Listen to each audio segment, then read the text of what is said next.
नमस्कार, मैं हूं राजेंद्र देव और आप देख रहे हैं न्यूज़ एट 4। शुरुआत एक बड़ी अपडेट के साथ। एक बड़ी अपडेट वाराणसी से मिल रही है। ज्ञान वापी को लेकर बयानबाजी के मामले से जुड़ी है।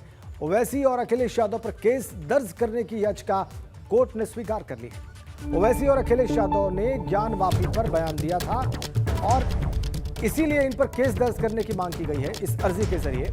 और ये अर्जी याचिका जो है वो कोर्ट ने स्वीकार कर ली है।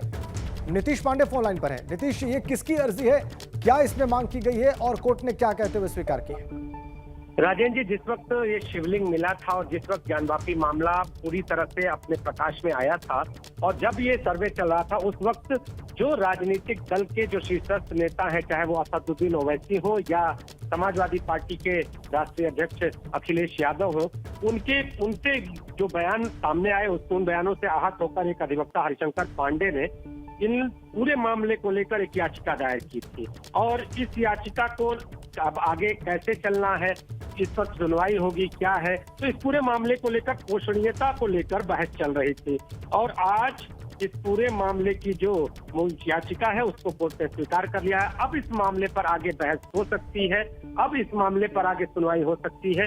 इन सारी बातों का अब पूरा सबूत सामने आया है। आपको बताएं कि कोर्ट ने वजूखाने में गंदगी फैलाने, ज्ञानवापी में मिले कथित शिवलिंग प्रकरण को लेकर गलत बयानबाजी करते हुए उसे फव्वारा बताने के मामले में एसीजेएम पंचम क्या है, ये पूरी सुनवाई चल रही थी। और अब ये देखना होगा कि जब कोर्ट इस पूरे मामले पर सुनवाई करती है, इसमें खास बात यही है कि इस पूरे मामले को लेकर जिस तरह से राजनीतिकरण सामने आया था, उस राजनीतिकरण के खिलाफ ये याचिका डाली गई थी। अब इस याचिका पर सुनवाई होगी और देखना ये होगा कि कोर्ट का फैसला क्या आता है, जो राजनेता है उनके खिलाफ आता है या फिर इस पे कोई और बहस छिड़ती हुई नजर आती है। राजेश, धन्यवाद आपका नीतीश।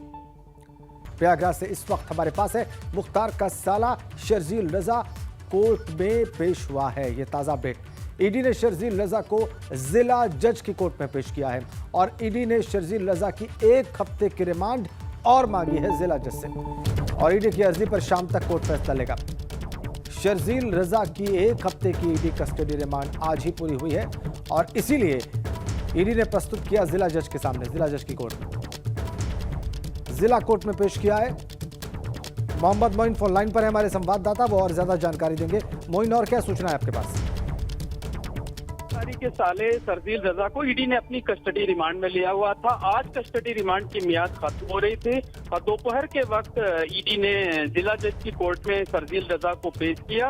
लेकिन ईडी की तरफ से आज एक और एप्लीकेशन डाली गई जिसमें यह कहा गया कि शर्जील रजा से तमाम तथ्यों पर पूछताछ हुई है, लेकिन बहुत से ऐसे बिंदु अभी भी हैं जिन पर पूछताछ होनी बाकी है, जिन पर क्रॉस वेरिफिकेशन होना बाकी है। इसलिए 1 हफ्ते की कस्टडी रिमांड और बढ़ाई जाए। तो इस पर जिला जज की जो कोर्ट है उन्होंने सुनवाई कर ली है, लेकिन अभी फैसला नहीं सुनाया है। उम्मीद ये जताई जा रही है कि 1 घंटे के बाद जो है इस मामले में फैसला आएगा और बहुत मुमकिन है कि शर्जील रजा की कस्टडी रिमांड बढ़ा दी जाएगी। यानी शर्जील रजा जो कि मुख्तार अंसारी का साला है, वो एक बार फिर से ईडी की कस्टडी रिमांड में जाएगा। 5 से 6 दिनों की कस्टडी रिमांड शर्जील रजा की ईडी को मिल सकती है। जी, बहुत धन्यवाद आपका मोइन। 5 से 6 दिनों की कस्टडी रिमांड शर्जील रजा की और मिल सकती है ईडी को। और आज पेश किया गया है ईडी के द्वारा कोर्ट के सामने। शाम तक का कोर्ट अपना फैसला सुना देगा ईडी की अर्जी पर। 1 हफ्ते की कस्टडी रिमांड और मांगी है ईडी ने, यह कहते हुए कि अभी पूछताछ कुछ और बिंदुओं पर करनी बाकी है, इसलिए 1 हफ्ते की रिमांड और दी जाए। कोर्ट ईडी की इस अर्जी पर सुनवाई कर चुका है। थोड़ी देर में कोर्ट का फैसला सामने आ जाएगा। यह प्रयागराज से बड़ी अपडेट। मुख्तार का साला शर्जील रजा कोर्ट में पेश किया गया।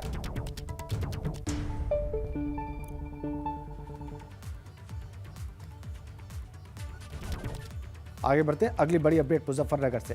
बागी हुए आरएलडी के प्रदेश प्रवक्ता अभिषेक चौधरी।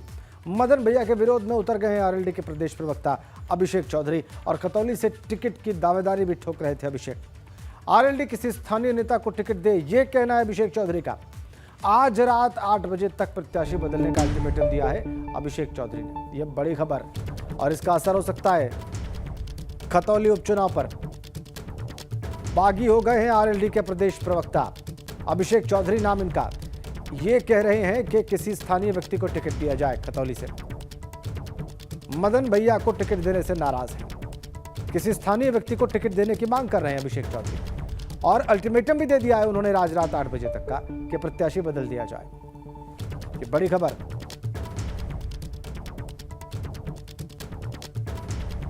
बागी हो गए आरएलडी के प्रदेश प्रवक्ता अभिषेक चौधरी।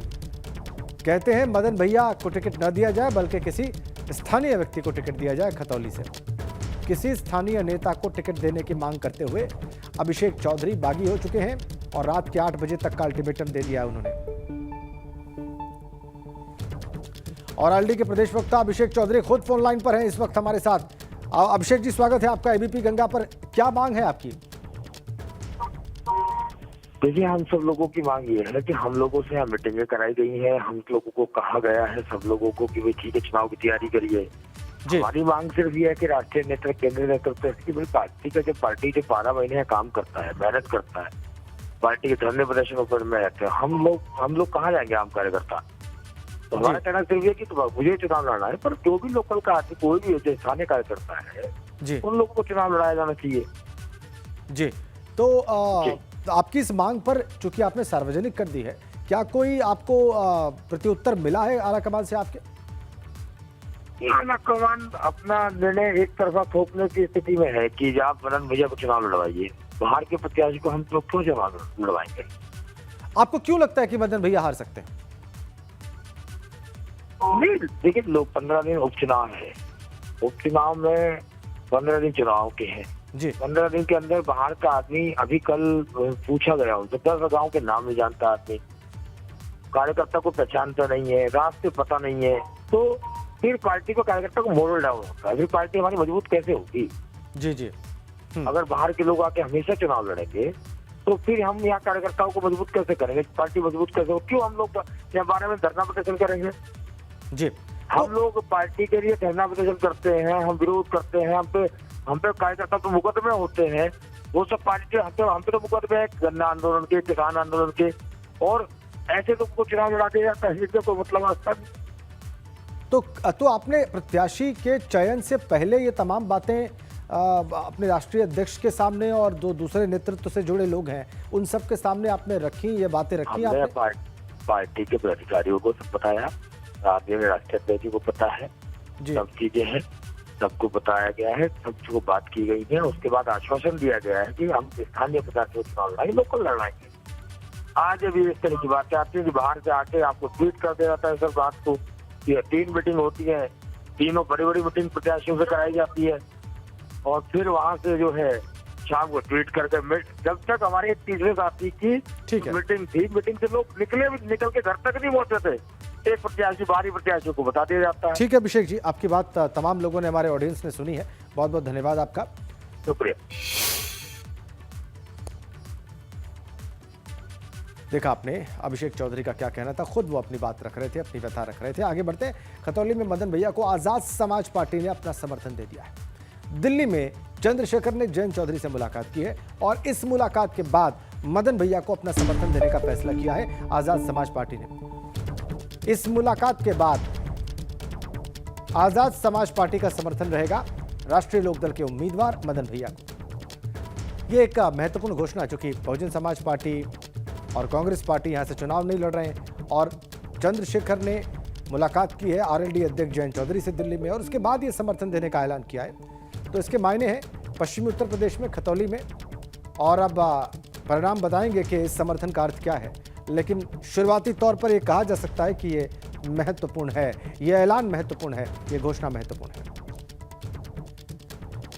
खतौली से राष्ट्रीय लोकदल के प्रत्याशी हैं मदन भैया और उनको समर्थन देने का ऐलान किया है आजाद समाज पार्टी ने।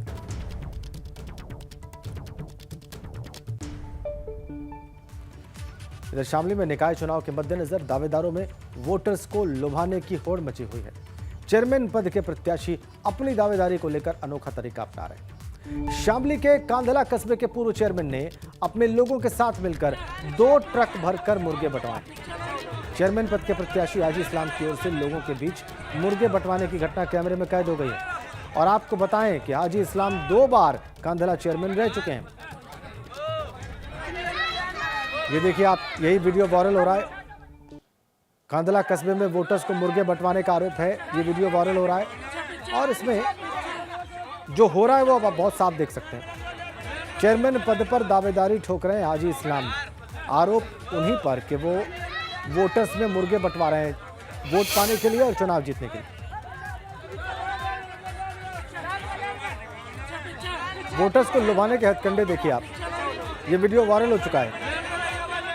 कांधला कस्बे के पहले चेयरमैन रह चुके हैं। 2 ट्रक मुर्गे मंगवाए और वोटर्स में बांटे, ऐसा आरोप उनके ऊपर। और देखिए कतार लगाकर लोग खड़े हैं, हुजूम लोगों का वहां पर ये मुर्गे लेने के लिए। 2 ट्रक मुर्गे मंगवाए।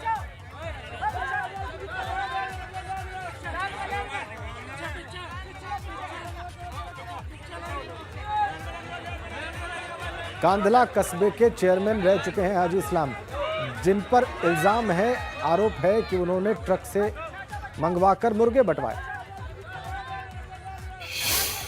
10 साल का जनता पे मेरा एहसान है। मुझ जैसे गरीब आदमी को चेयरमैन बनाया था। हल्का फुल्का जो है सोच रहा हूँ कुछ एहसान उतर जाए, उतरेगा नहीं, मगर अच्छा जनता का एहसान बहुत बड़ा है मेरा ऊपर। कस्बे में चर्चा ये है कि अभी चुनाव होने से पहले ही जो है इस्लाम साहब जो है लोगों को मुर्गे बांट रहे हैं। नहीं, इस्लाम साहब का कहा है, गरीबों का माल गरीबों में जा रहा है भैया। अच्छा। इस्लाम की इतनी हैसियत थोड़ा ही है कि मुर्गा बांट देगा इस्लाम। मुकर गए जब सवाल उनसे पूछा गया कि आप ऐसा करवा रहे हैं। आपने देखा। आगे बढ़ते हैं। लखनऊ से खबर है, कांग्रेस के प्रदेश अध्यक्ष ब्रजलाल खाबरी का बयान आया है। हमारा हिमाचल और गुजरात चुनाव पर फोकस है, ये कह रहे हैं वो, और इसीलिए उत्तर प्रदेश उपचुनाव में प्रत्याशी नहीं उतारे हैं, ये भी उनका कहना है। मैनपुरी उपचुनाव का रिजल्ट तय करेगा सपा का साथ। ये बड़ी खबर और ये बयान महत्वपूर्ण। मैनपुरी उपचुनाव का परिणाम तय करेगा समाजवादी पार्टी का साथ, ये कहना है ब्रजलाल खाबरी का। यूपी में सपा से गठबंधन पर अभी अपने पत्ते नहीं खोलेंगे। निकाय चुनाव में ताकत दिखाएगी कांग्रेस, ये कहना है ब्रजलाल खाबरी का। और बात की शुरुआत उन्होंने ये कहकर की कि उनका फोकस, उनकी पार्टी का फोकस गुजरात और हिमाचल के विधानसभा चुनाव पर है और इसीलिए उपचुनाव वो नहीं लड़ रहे हैं। यूपी के उपचुनाव में पूरे देश और प्रदेश की नजर है। हालांकि कांग्रेस इस बार मैदान में नहीं उतर रही है। हमारे साथ कांग्रेस के प्रदेश अध्यक्ष ब्रजलाल खाबरी जी हैं। सर, क्या वजह है कि कांग्रेस ने अपने प्रत्याशी न उतारने का फैसला किया? देखिए, हाल ही में अभी नगर पालिका, नगर पंचायत, नगर निगम के चुनाव हैं। एक तो बड़ा कारण यह भी है, दूसरा पूरा नेतृत्व अभी हिमाचल के बाद फिर गुजरात उधर उलझा है। उपचुनाव में हम जो तैयारी करके लड़ना चाह रहे थे वो तैयारी अभी हमारी है। कुछ भी निर्देश मिलेंगे आने वाले टाइम में, आजकल में, उसको फॉलो किया जाएगा। लेकिन आप कह रहे हैं तैयारी है और दिल्ली से तो घोषणा हो गई कि नहीं उतरेगा कोई प्रत्याशी। दिल्ली वालों ने घोषणा कर दी तो फाइनल है। हमारी तैयारी है। हम प्रदेश स्तर पे जो हमारा संगठन का ढांचा है वो तीनों जगह हमने अपना लगा रखा है। अगर कुछ ऐसी सूचना मिलती तो हम तैयारी कर रहे थे।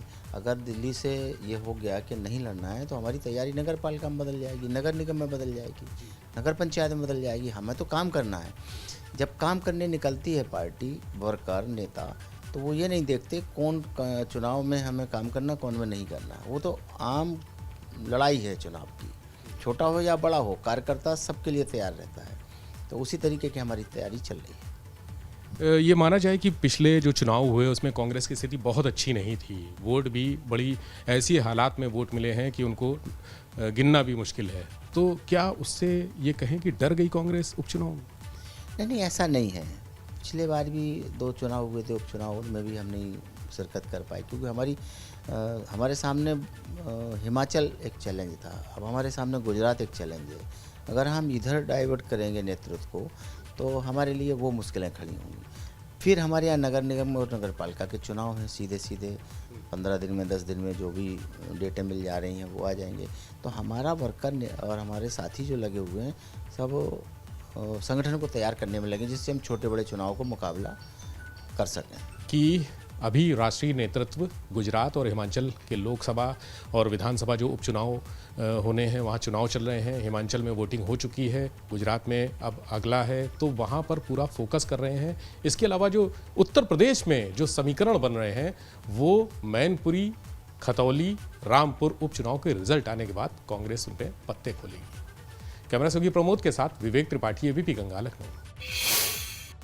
इधर उत्तर प्रदेश में उपचुनाव के लिए तीनों ही सीटों पर भारतीय जनता पार्टी ने अपने प्रत्याशियों का ऐलान कर दिया है। भाजपा ने मैनपुरी से डिंपल यादव के खिलाफ रघुराज शाक्य को टिकट दिया है। रामपुर विधानसभा सीट पर उपचुनाव के लिए आकाश सक्सेना पर एक बार फिर से भरोसा जाहिर किया है, जबकि मुजफ्फरनगर की खतौली विधानसभा उपचुनाव के लिए राजकुमार सैनी को टिकट दिया गया है। राजकुमार सैनी विक्रम सिंह सैनी की राजकुमारी सैनी उनकी पत्नी है। और आपको बताएं कि मैनपुरी और खतौली सीट पर 17 नवंबर तक नामांकन हो सकता है, जबकि रामपुर सीट पर 18 नवंबर तक नामांकन किया जा सकता है। इन सीटों पर 5 दिसंबर को वोटिंग होगी और 8 दिसंबर को काउंटिंग होगी और नतीजे आएंगे। भारतीय जनता पार्टी ने आज ही तीनों ही सीटों पर अपने प्रत्याशियों का ऐलान कर दिया है।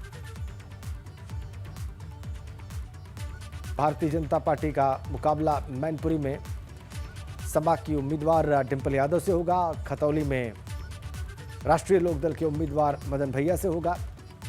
रामपुर में सपा का उम्मीदवार कौन होगा ये अभी स्पष्ट नहीं है, इसका इंतजार किया जा रहा है। ये जिम्मेदारी जो निकलकर बातें आ रही हैं उसके हिसाब से सपा अध्यक्ष ने आजम खां पर डाली है कि वो तय करें कि वहां से कौन उम्मीदवार होगा। इधर मैनपुरी लोकसभा उपचुनाव में भाजपा ने रघुराज शाक्य पर दांव खेला है। नाम का ऐलान होते ही रघुराज शाक्य ने नामांकन पत्र खरीद लिया और वो कल दोपहर 1 बजे अपना नामांकन दाखिल करेंगे। इसके साथ साथ रघुराज शाक्य ने इस दौरान मैनपुरी में भाजपा की जीत का दावा किया है।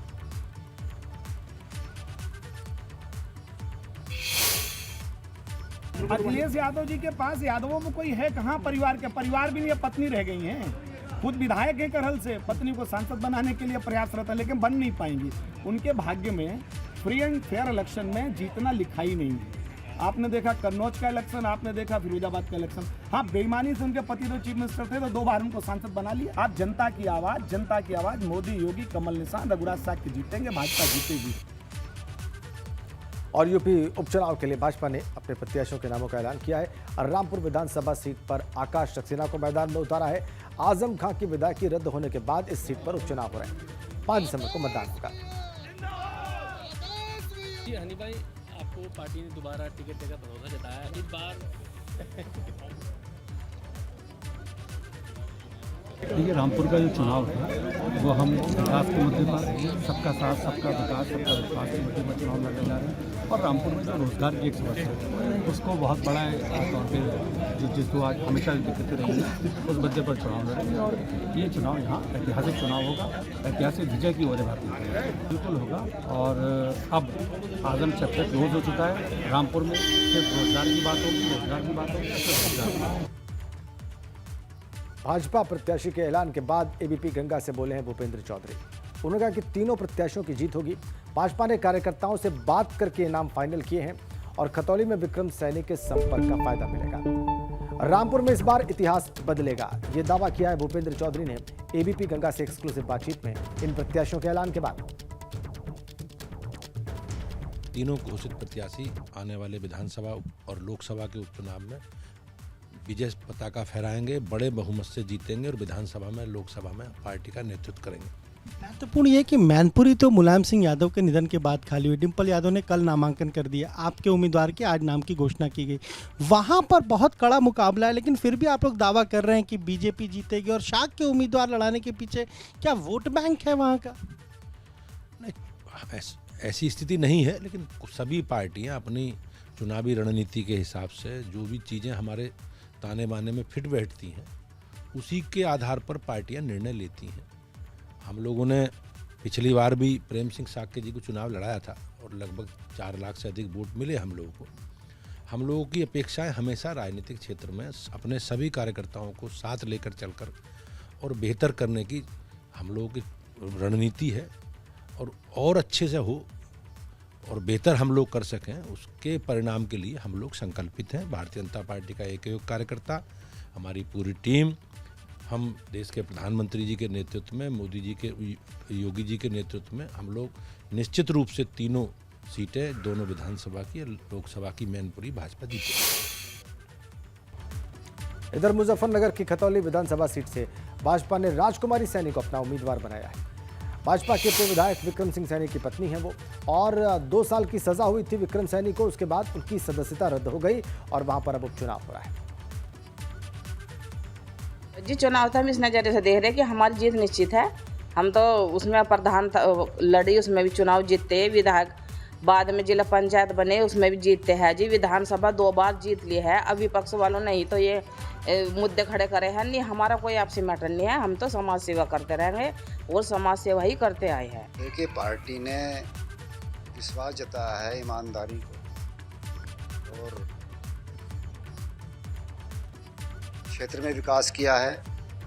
जो भी लेटर विकास के लिए योगी जी को दिया है उन्होंने वो काम कराया है कि केशव प्रसाद मौर्य जी ने भी मेरे क्षेत्र में बहुत सारा विकास कराया। तो पार्टी का सहयोग रहा, सरकार का सहयोग रहा और कार्यकर्ता का सहयोग रहा। कार्यकर्ता हमेशा मेरा सम्मान करते हैं, मैं भी, मेरे दिल में बसते हैं कार्यकर्ता।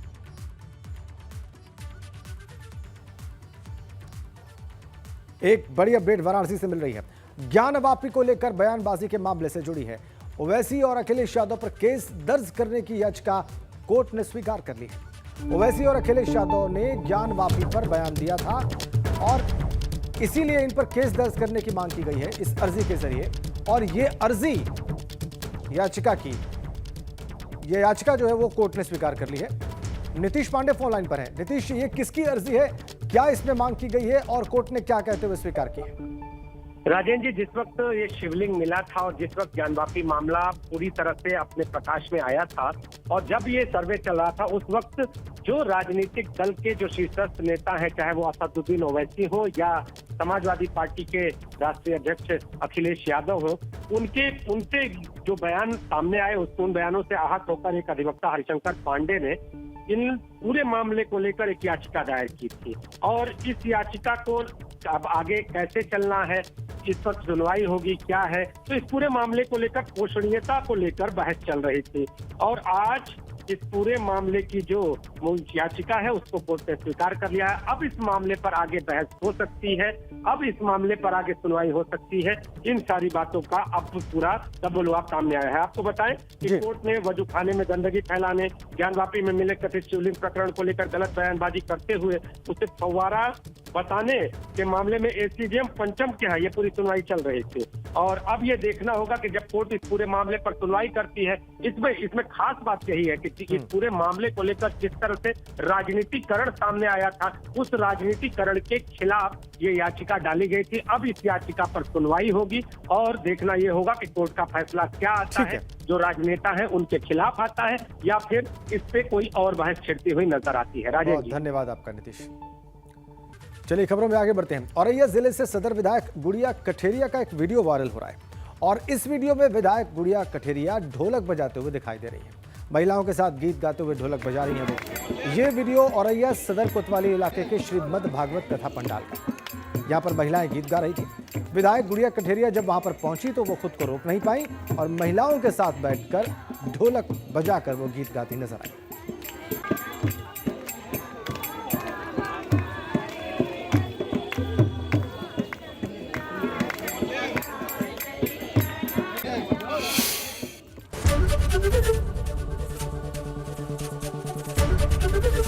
एबीपी गंगा, खबर आपकी, जुबान आपकी।